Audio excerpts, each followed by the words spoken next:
আমাদের পেশেন্ট দেখতে দিতে হতো না। পেশেন্ট কেয়ার সার্ভিসের সাথে সাথে আমাদেরকে অনেকভাবে উনি হেনস্থা করেছেন, মানসিকভাবে টর্চার করছেন, এখনও করে যাচ্ছেন। অ্যাকচুয়ালি উনি আমাদেরকে ডেকে এই বিষয়ে 5 মিনিট পেশেন্ট রিলেটেড বলতেন, বাকি 1-2 ঘন্টা উনি আমাদের ওপরে থ্রেট জাতীয় নানা রকম কথাকে বলে ভীত সন্ত্রস্ত করতেন। উনি পাওয়ারের বসে হয়তো কেউ বলতে পারছেন, এটা আলাদা ব্যাপার, কিন্তু থ্রেট উনি প্রথম থেকে করছেন। Ultimately, each and every person in the department has been harassed.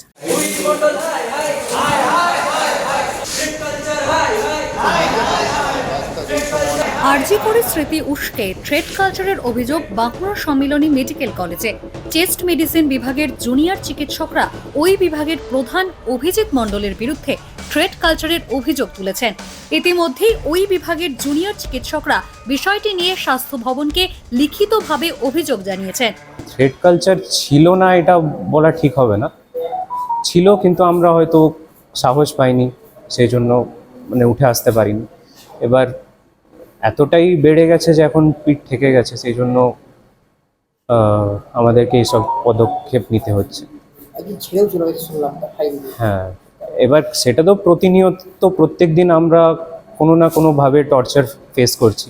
যেমন ওনার প্রত্যেক দিন রুটিনই হচ্ছে যে পিজিটিদেরকে ডেকে 2 ঘন্টা 3 ঘন্টা নিজের রুমের সামনে দাঁড় করিয়ে থ্র্যাশিং, ডিমিন করা, এগুলো তো রোজ লেগেই থাকে। জুনিয়র চিকিৎসকদের অভিযোগ, বিভাগীয় প্রধানের অধীনে অনেক রোগী হাসপাতালের ওই বিভাগে ভর্তি হলেও তিনি নিজে কোনোদিন ইনডোর ওয়ার্ডে চিকিৎসা পরিষেবা দেননি।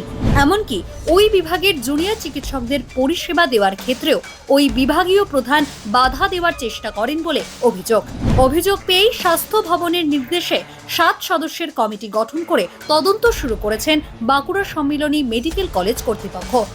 যে ব্যাচে গিয়েছে ক্লাস করতে তাদেরও ঠিকঠাকভাবে পড়ানো হয়নি, দাঁড় করিয়ে রাখা হয়েছে 2 ঘন্টা 3 ঘন্টা করে। তারপর যখন আমি ইন্টার্ন হয়ে যাই ওনার ডিপার্টমেন্টে, প্রথম তো আমি দেখি যে আমাদের পেশেন্ট দেখতে দিতে হতো না। আর আমরা যদি চাইতামও যে হ্যাঁ, যে কোনো একটা দিদি বা কোনো একটা পিজিটি আমাদের সাহায্য করছে, যখনই দেখতেন যে স্যার আসছে না আমাদের বলতেন তোরা সরে যা, স্যার এলে আমাদের বকা দিবে। আমি যখন কমপ্লিট করি, আমাদের 2 সপ্তাহ কম্পালসিভ চেস্ট পোস্টিং থাকে, আমি যখন কমপ্লিট করি তখন আমি যাই, আমি কমপ্লিশন নিতে আমাকে বারবার ঘোরানো হয়েছে বিনা কারণে। প্রথম দিন আমাকে এমনি তাড়িয়ে দেওয়া হয়েছে যে তোমাকে দেবো না আমি। তারপরে আমাকে বলেছে যে 12টা থেকে 1টার মধ্যে আসতে হবে। আমি গিয়েছি, তারপর বলছে আমি তো 12টা থেকে 1টা বলিনি, আমি তো বলছি 11টা থেকে 12টার মধ্যে। তারপরের দিন আমি গেছি, তারপরের দিন আমাকে দেয়নি। তো এভাবে বারবার ঘুরিয়ে ঘুরিয়ে আমাকে শেষ অবধি দেওয়া হয়েছে কমপ্লিশন, অথচ আমরা 2 সপ্তাহ যা ডিউটি করে সেই ডিউটি করেছি। যা দেওয়া হচ্ছে সেটা জুনিয়র লেভেলেই দেওয়া হচ্ছে। সিনিয়র ডক্টর যিনি বেড ইনচার্জ, তিনি কোনোদিনই পেশেন্টকে যে অ্যাটেন্ড করেন না।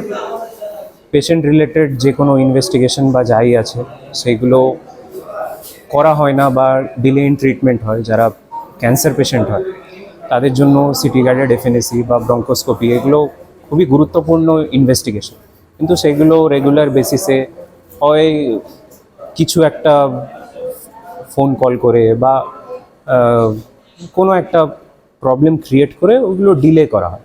আমরা এখানে সবাই মিলে জড়ো হয়েছি শুধুমাত্র একজনের বিরুদ্ধে আমাদের কিছু কমপ্লেন আছে।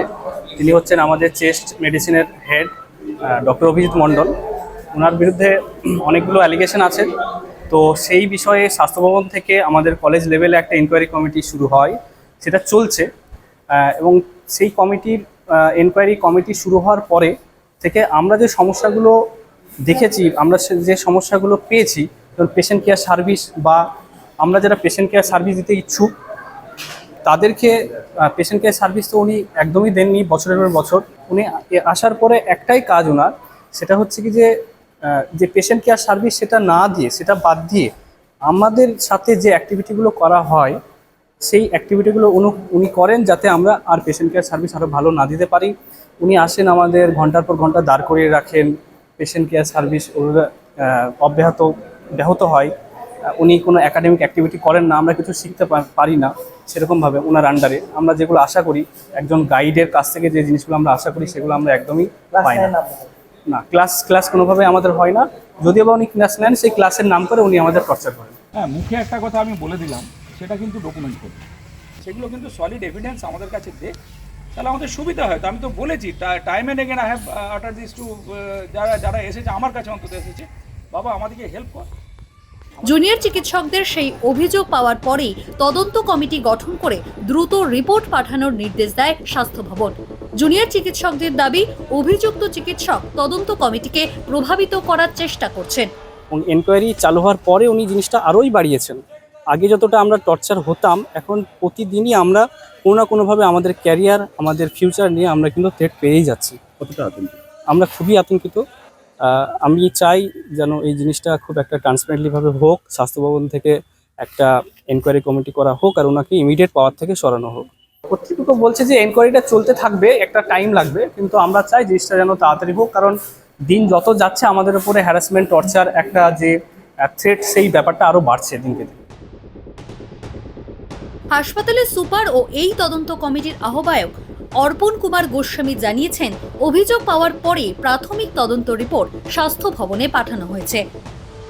একটা চিঠি আমরা থেকে পেয়েছি স্বাস্থ্য ভবনের আমাদের যে প্রিন্সিপাল সেক্রেটারির কাছ থেকে আমাদের কাছে এসেছে এবং একটা এনকোয়ারির কথা বলা হয়েছে আর কি। তো অ্যাকর্ডিংলি আমরা একটা এনকোয়ারি কমিটি ফর্ম করা হয়েছে প্রিন্সিপালের এন্ড থেকে, এবং সেটার কনভেনার হচ্ছে আমি আর কি। তো আমাদের কাজকর্ম চলছে। এর ব্যাপারে কিছু কিছু প্রবলেম তারা তুলে ধরেছেন আর কি কাজ করার ব্যাপারে ডিপার্টমেন্টে। সেগুলো আমরা খুব ইয়ের সঙ্গে আর কি, সহানুভূতি বলুন বা ইন্ট্রোস্পেকশন বলুন, আমরা চেষ্টা করছি সেগুলো সলিউশন করার।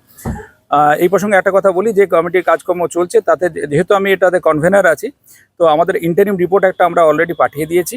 বাকি এখনও যেহেতু পুরোপুরি অনেকের আমাদের ডিসপোজিশন জমা দেননি বা অনেকে চাওয়া হয়েছে, তারা ভার্চুয়ালি চাওয়া হয়েছে, তারা পুরোপুরি আমাদের কাছে আসেনি, সেই জন্য পুরোটা আমরা এখনও কমপ্লিট করে উঠতে পারিনি। তো ওটা কমপ্লিট করে উঠলেই আমরা স্বাস্থ্য ভবনে পাঠিয়ে দেবো এবং সেখান থেকে যা ব্যবস্থা হয় বা যা হয় সেটা কালচার নিপাত যা, নিপাত যা, নিপাত যা। কালচার নিপাত যা, নিপাত যা।